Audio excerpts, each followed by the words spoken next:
Oracle Bones: A Journey Between China's Past and Present is a memoir accounting author Peter Hessler's experiences in China. Hessler worked as the Beijing correspondent for the New Yorker magazine from 2000 to 2007.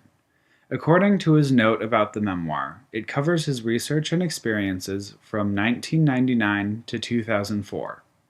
It was published in 2006 while Hessler was still working in China. My research covers the book's chapters 3 and 4. Chapter 3, The Broken Bridge, recounts Hessler's experiences in Dandong. Hessler discusses some of the political background of the area, including the Korean War, which resulted in what he describes as the town's main attraction, the Yalu River Broken Bridge. Hessler's tone is formal and factual.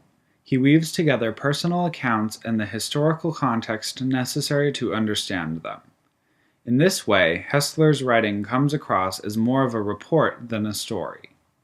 This academic approach helps to explain the background behind the image of China that he presents.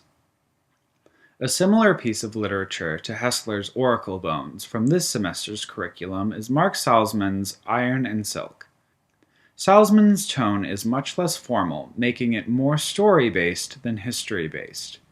The events of Oracle Bones take place nearly 2 decades after those of Iron and Silk. A striking difference between the two presentations of China is that of the country's openness. After reading Salzman's account from the 1980s, it was surprising to read about Hessler's ease of travel through China. He discusses how China's reform and opening made such travel possible to foreign visitors.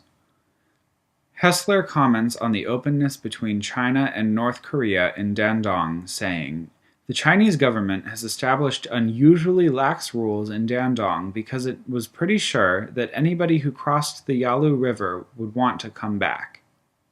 This seems unbelievable when juxtaposed with Salzman's disputes with the railway officials in Canton. But, as mentioned, it is a result of China's opening of its borders. At the end of the chapter, Hessler transitions to a theme of nationalism with the story of a burglar in his hotel room. When trying to file a police report, Dandong officers conclude that the robber must have been a child. Otherwise, Hessler would not have been able to catch him so easily. Hessler recognizes the policeman's national pride. As we replayed the event, it passed through layers of insecurity. First and foremost, people were ashamed that a foreigner had been robbed in their city. But after that unfortunate fact had to be admitted, it seemed even more shameful that the foreigner had caught the thief. Only a criminal of unusual ineptitude would be beaten by a foreigner at 2 in the morning, and so there must have been something seriously wrong with him. The police had offered various excuses.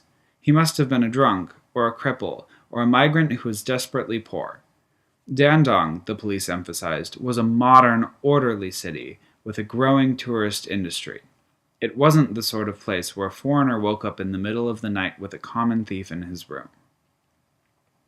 In Oracle Bones Chapter 4, The Overnight City, Hessler continues his narrative. The chapter builds on previously established themes, emphasizing the benefits of reform and opening. In this chapter, Hessler discusses how Shenzhen had been undeveloped until 1980 for fear of economic contamination from Hong Kong. This is more similar to the China seen in Iron and Silk, wherein government officials feared Western contamination from Salzman. But as a part of the Reform and Opening Initiative, China began developing Shenzhen into the modern city it is known as today. Hessler describes it as feeling young and new and possessing the flavor of myth. In Chapter 4, he talks with a friend of his, Emily. She recently moved to Shenzhen to pursue the legendary dream of success, explained by Hessler. Any young person from Sichuan had grown up hearing about the overnight city, whose tales often had the ring of legend: the migrant who became a millionaire, the young secretary who rose to the top of a trading company. When Emily was a child, she often heard neighbors talk about a local girl who had moved to Shenzhen and become a great success, frequently sending money back to her parents. Emily's mother praised the woman as a model of independence. What had originally been feared by the Chinese government eventually proved to be of great benefit. Hessler's image of China shows great advances in the country's openness from when Mark Salzman taught there. Salzman and Hessler's books work together to show China's political changes over the past 2 decades.